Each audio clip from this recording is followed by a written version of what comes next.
자, 오늘은 쇼트키 다이오드의 전류전압 특성, 이제 두 번째 시간입니다. 이제 수학적 유도가 좀 번거롭다 그랬죠. 뭐 좀 어렵기도 하지만, 뭐 어렵다기보다는 오히려 번거롭다. 개념 잡는 게 조금 좀 헷갈리는 부분이 있습니다. 우리 지난 시간에 배운 게 여기까지입니다. 여기까지 유도를 했고요. 이제 요 GCE, D를 이제 K로 바꿀 겁니다. 이제 그거를 이제 설명한 것인데요. 우리 교재에서도 비슷하게 설명을 했습니다. 교재에서는 하나의 양자 상태를 A분의 파이로 간주를 했죠. 뭐 그렇게 해도 됩니다. 그래서 조금 더 상세히 여기서 설명을 해보면, 자, 여기서 하나의 양자 상태를 A분의 2파이로 가정을 하겠습니다.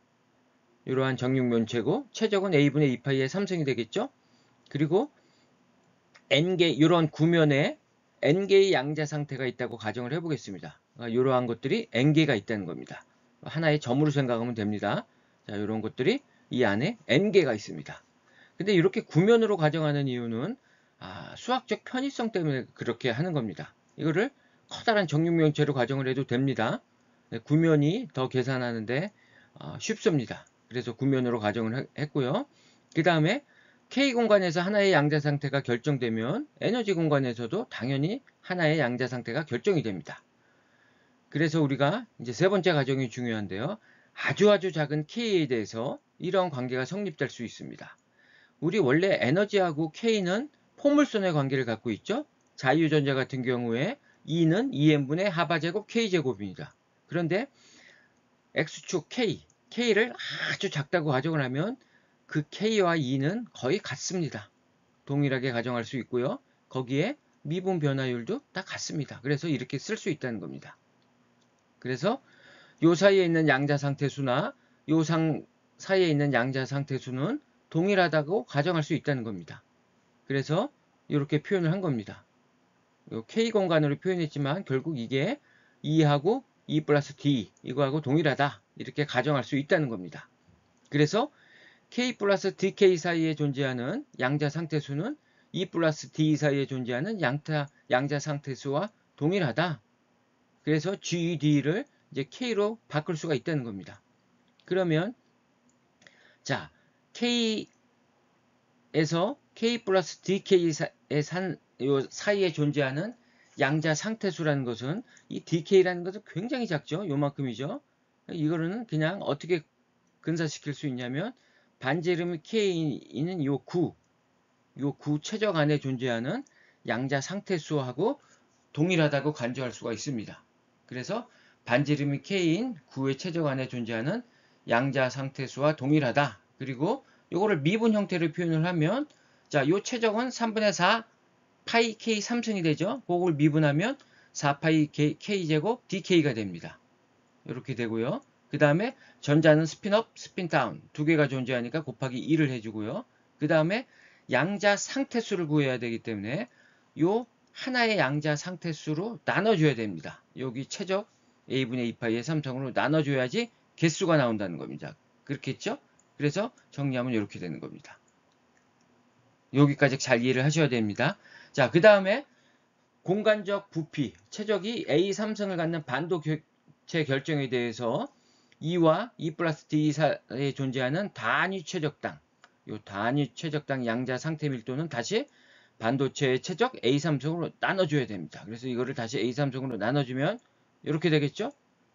그래서 G, C, E, D, E 반도체의 유효 상태 밀도로 바꿔줬습니다. GC. 그래서 이렇게 쓸 수가 있다는 거죠. 자, 그러면 요거는 어떻게 되느냐? 자, 4파이 K제곱 DK라는 것은 요게 9의 표면적이죠? 자, 요거를 적분 형태로 표현하면 바로 요 반지름이 K인 요 9의 최적이 되는 겁니다. 그래서 3차원이니까 이렇게 X성분, Y성분, Z성분으로 해서 이렇게 3중적분으로 표현할 수 있다는 겁니다. 여기까지 이해가 가나요? 자, 그러면 자, 이거를 이제 여기다 대입할 겁니다. 요 GCD를 여기다 대입하는데 우리 X성분은 이미 결정이 이렇게 돼 있죠? 그래서 요 DKY, DKZ만 대입을 하면 되겠습니다. 그래서 이제 전류 밀도가 이렇게 표현된다는 건데요. 그 전에 우리 속도는 이렇게 표현됐죠? 페르미 디렉 확률 함수, 그 다음에 E는 3000 이렇게 표현했습니다. 그래서 대입을 하면 이렇게 정리가 되는데요. 자, 이 적분 구간을 보면 우리 처음에 여기가 E0였죠? E0 이거를 우리가 전자의 속도로 해석을 해서 본다면 이게 에너지니까 그냥 속도로 생각해서 그 구간을 생각해도 됩니다. 최소 에너지죠. 그래서 이때 전자의 속도를 뭐 제로로 기준을 두고요. 무한대까지. 그 다음에 자 y는 속도 개념으로 본다면 이 제약을 받지 않습니다. 그래서 y 쪽으로는 마이너스 무한대에서 무한대, z 쪽도 마이너스 무한대에서 무한대. 그래서 적분 구간을 이렇게 놓을 수가 있다는 겁니다. 그리고 자 이쪽을 보면 이렇게 정리가 되고 요 E0하고 마이너스 EF 이건 상수가 되니까 다 앞으로 뽑아낼 수가 있습니다. 그래서 여기를 다시 정리하면 이렇게 됩니다. 다 뽑아냈죠? 뽑아냈고 0부터 무한대, 그 다음에 자 X성분, Y성분, Z성분 이렇게 뽑아냈습니다. 자, 그래서 우리가 이제 적분 공식 이런 게 있습니다. 이러한 적분 공식을 이용해서 이제 각각의 적분을 구해 보면 이렇게 됩니다. 여기서 C라는 것을 이렇게 놓고 볼 수 있겠죠? 그래서 정리를 하면 첫 번째 적분은 이렇게 되고요. 두 번째 적분은 이렇게 됩니다. 세 번째 적분은 이렇게 되고요. 이건 어려운 거 없습니다. 그냥 계산을 하면 됩니다. 간단합니다. 그래서 최종적으로 정리를 해보면 그래서 정리하면 이렇게 됩니다. 이건 뭐 어려운 거 없으니까 여러분들이 직접 보시면 되고요. 여기서 이제 하반은 2파이분의 h죠. 프랑크 상수. 그 다음에 자 E0-EF를 자 E0-EF 우리 여기서 어떻게 정의했습니까? 자 여기에서 요걸 빼면 요거죠. 그래서 파이 bn에서 요걸 빼는 겁니다. 순방향 전압. 그래서 이렇게 되죠. 그래서 요거를 여기다 넣고 그 다음에 정리를 하면 이렇게 되고 최종적으로 이렇게 되죠.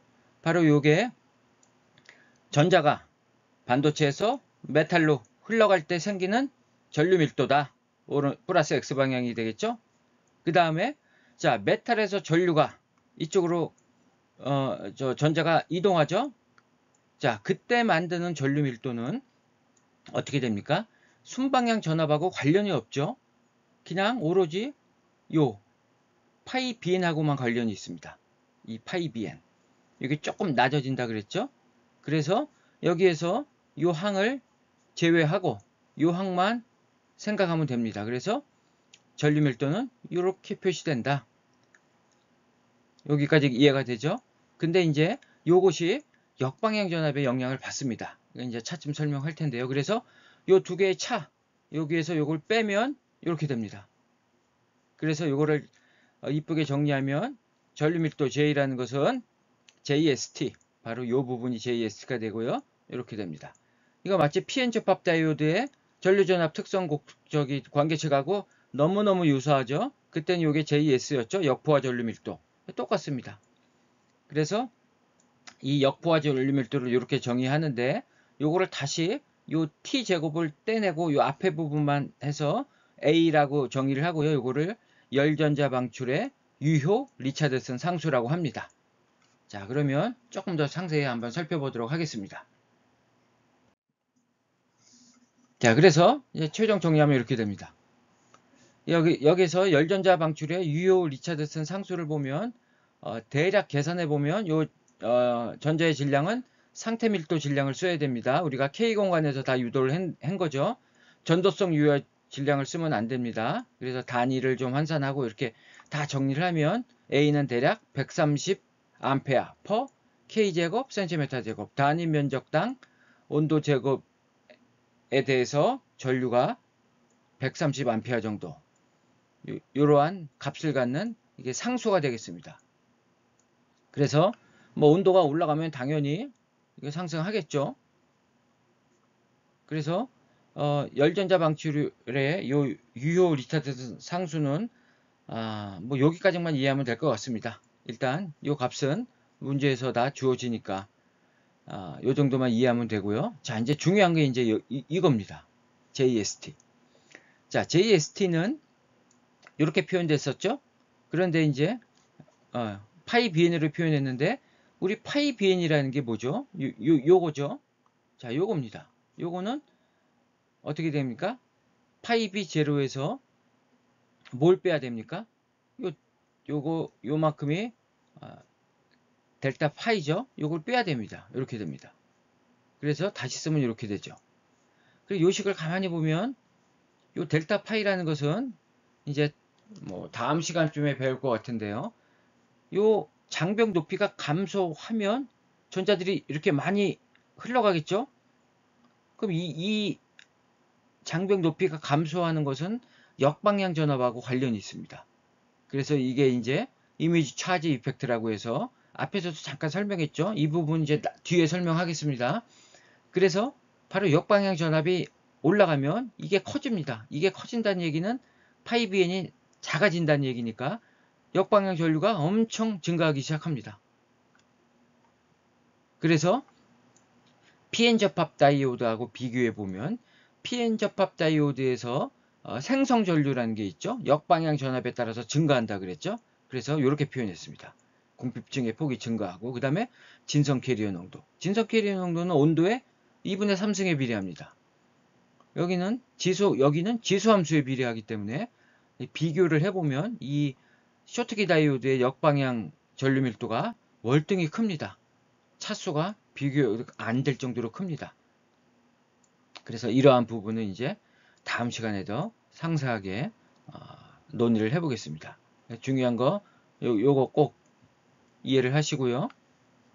그리고 PN 접합 다이오드하고 아주 유사하다는 거, 그리고 이 JST는 역방향 전압에 비례하는데 지수 함수로 증가한다. 그래서 PN 접합 다이오드하고 큰 차이가 있다. 이 점을 잘 이해를 하고 계시면 되겠습니다.